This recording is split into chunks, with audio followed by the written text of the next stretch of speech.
WhatsApp जल्दी ही India में ban हो सकता है। The popular messaging platform WhatsApp. WhatsApp is everywhere. More than 400 million Indians use it. They make around $1 billion from India. WhatsApp is threatening to exit India.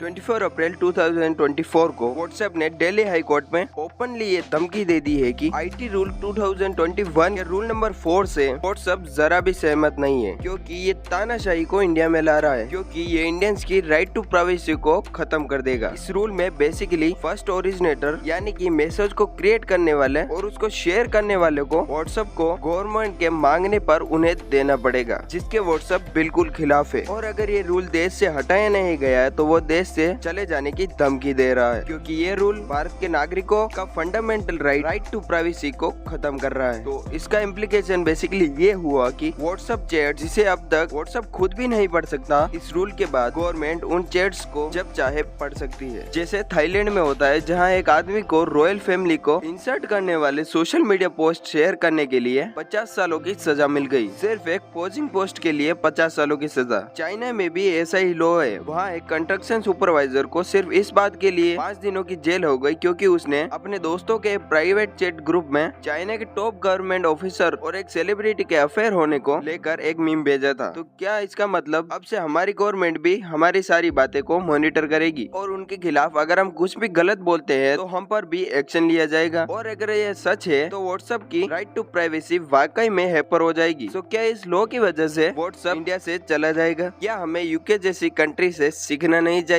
क्योंकि पिछले साल UK ने ही same ऐसा ही लॉ पास किया था, लेकिन बाद में उन्होंने इस लॉ को रिपील कर दिया, क्योंकि इस लॉ से लोगों की प्राइवेसी में वाकई में वायलेट हो रही थी। तो हमारी गवर्नमेंट को क्यों ये लॉ सही लग रहा है और वो इसे इम्पोज करना चाहती है? उनकी साइड ऑफ द स्टोरी क्या है? क्या वो सही है या इस मामले में व्हाट्सएप इंडियंस की हित में बात कर रहा है? यह सब कुछ हम डिटेल में समझेंगे। तो शुरुआत करते हैं इस पूरे मुद्दे की जड़ से, आईटी रूल 2021 के रूल नंबर 4 पर गौर करके। तो रूल नंबर 4 बेसिकली यह कहता है कि कोई भी मैसेज जिससे भारत की सोवरेनिटी, इंटीग्रिटी, नेशनल सिक्योरिटी को खतरा हो, किसी फ्रेंडली देश के साथ भारत के रिलेशन खराब हो, या फिर किसी भी मैसेज से पब्लिक ऑर्डर डिस्टर्ब हो, या किसी मैसेज का कनेक्शन किसी रेप केस से हो, या किसी मैसेज में किसी तरह का सेक्सुअली एक्सप्लिसिट मटेरियल हो, ये सब फैलाया गया हो, तो इन सारी स्टेजेस पर गवर्नमेंट कारण बताकर सभी सोशल मीडिया कंपनी के लिए ये कंपलसरी करती है कि जब भी कोई कोर्ट या कॉम्पिटेंट गवर्नमेंट अथॉरिटी जैसे कि कोई गवर्नमेंट की एजेंसी अगर किसी मैसेज के फर्स्ट ओरिजिनेटर यानी कि क्रिएटर का नाम मांगेगी तो इन कंपनीज को कोऑपरेट करना ही होगा। और इसी कारण की वजह से व्हाट्सएप इसे आर्बिट्रेटरी लॉ बता रहा है। तो व्हाट्सएप को इन सब से क्या दिक्कत है? इस लॉ को लेकर व्हाट्सएप के 2 मेजर आर्गुमेंट है। तो उन्होंने कहा है कि इस लॉ की वजह से इंडियंस की freedom of expression and privacy hurt होगी, पर इससे भी बड़ा प्रॉब्लम है कि भारत सरकार लॉ की मदद से इनोसेंट लोगों को भी जेल में डाल सकती है। दूसरा मेजर आर्गुमेंट व्हाट्सएप ने ये रखा कि इस रूल को फॉलो करने के लिए उन्हें 3 बड़े चैलेंजेस को फेस करना पड़ेगा। पहला,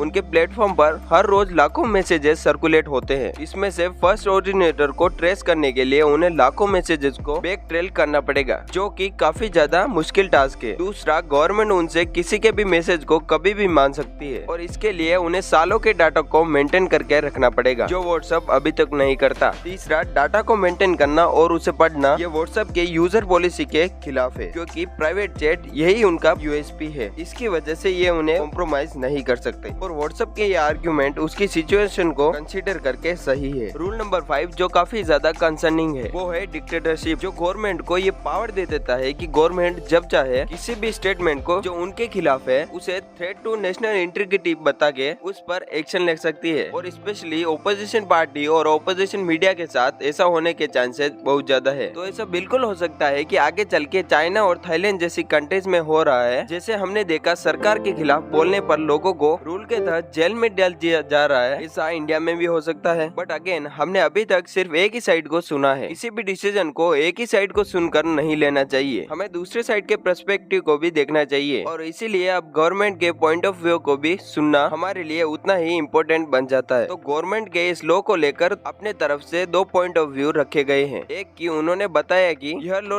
लाया ही क्यों गया और इसका इम्प्लीकेशन क्या होगा। और दूसरा उन्होंने यह बताया कि ये लॉ इंडियंस के लिए बहुत ही इम्पोर्टेंट क्यों होने वाला है। तो शुरू करते हैं गवर्नमेंट के बयान को कि लॉ आखिर लाया ही क्यों गया। तो गवर्नमेंट के हिसाब से जैसे मैंने शुरुआत में बताया कि यह हेट स्पीच और फेक न्यूज को रोकने के लिए यह लॉ लाना जरूरी था। और जो ये डर लोगों के बीच फैलाया जा रहा है कि उनके सारे चैट्स अब से गवर्नमेंट मॉनिटर करेगी, तो यह सरासर गलत है। क्योंकि अगर आप लॉ को ठीक से पढ़ोगे तो उसमें यह क्लियर लिखा हुआ है कि पहले तो जब कोई इंसिडेंट होगा तो फिर इसके बाद इन्वेस्टिगेशन होगी और तभी ही ओरिजिनेटर के नाम को मांगा जाएगा और वो भी तब पूछा जाएगा जब किसी भी और तरीके से ओरिजिनेटर का नाम नहीं मिल रहा हो। और उसमें भी उस पर्सनल के चैट से सिर्फ वही इंफॉर्मेशन ली जाएगी जो क्राइम को प्रूफ करती हो। मतलब उसका बाकी डाटा और मैसेजेस अभी भी सेफ और प्राइवेट रहेंगे। मतलब कि क्रिमिनल का भी राइट टू प्राइवेसी ये लॉ वायलेट नहीं कर रही है अकॉर्डिंग टू गवर्नमेंट। रही बात ये ऐसा लॉ लाने की, गवर्नमेंट ने कहा है कि IT एक्ट 2000 के सेक्शन 87 उन्हें ये पावर देता है कि इंडियन के नेशनल सिक्योरिटी और कम्युन हार्मनी के लिए कोई भी रूल ला सकती है। और रही बात व्हाट्सएप के राइट टू प्राइवेसी की इस आर्ग्यूमेंट की, तो गवर्नमेंट ने कहा है कि खुद व्हाट्सएप के पॉलिसी में ये लिखा हुआ है कि वो भी सिक्योरिटी थ्रेट से सेफगार्ड करने के लिए इंफॉर्मेशन गैदर करते हैं। अब ये लॉ इंडियंस के लिए इतना इम्पोर्टेंट क्यों है, इसे गवर्नमेंट ने 4 केस सिनेरियो के एग्जांपल से समझाया है।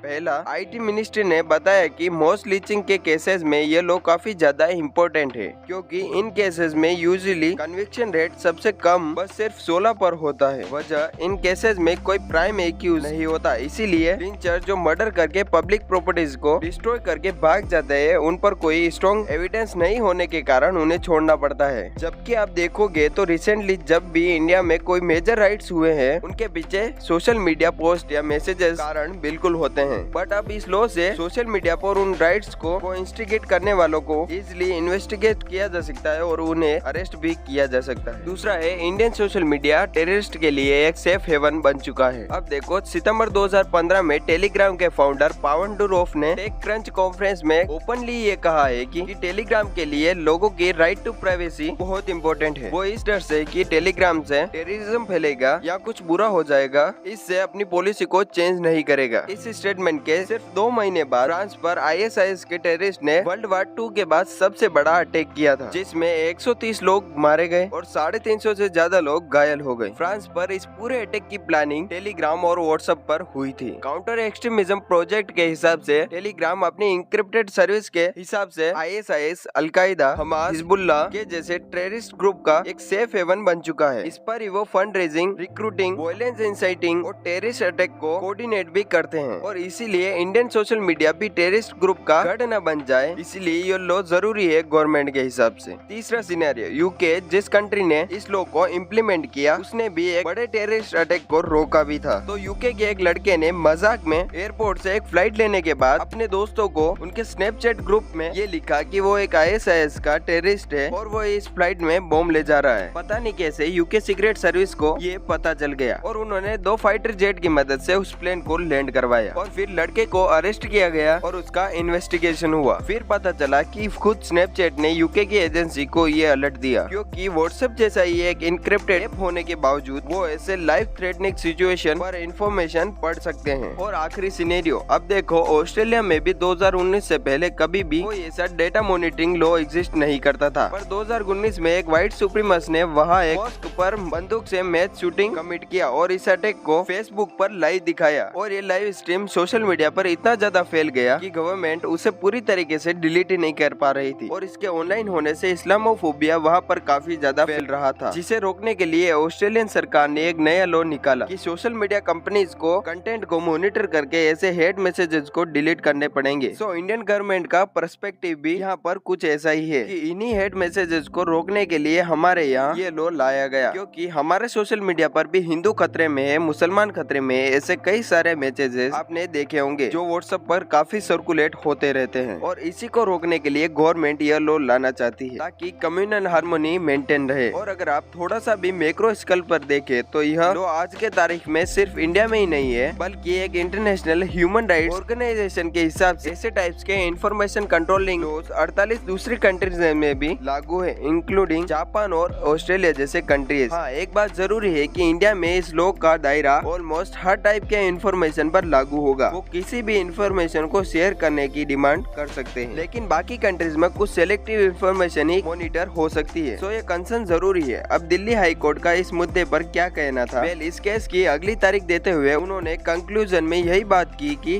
प्राइवेसी राइट्स एब्सोल्युटली नहीं है। इसमें एक फेयर बैलेंस मेंटेन करना जरूरी है, क्योंकि हर चीज को एब्सोल्यूट कंसीडर करने से वो बात को खराब कर सकती है। तो इस केस में आगे क्या होगा यह बात तो 14 अगस्त को ही पता चलेगी। मिलते हैं नेक्स्ट वीडियो में, तब तक के लिए जय हिंद जय भारत।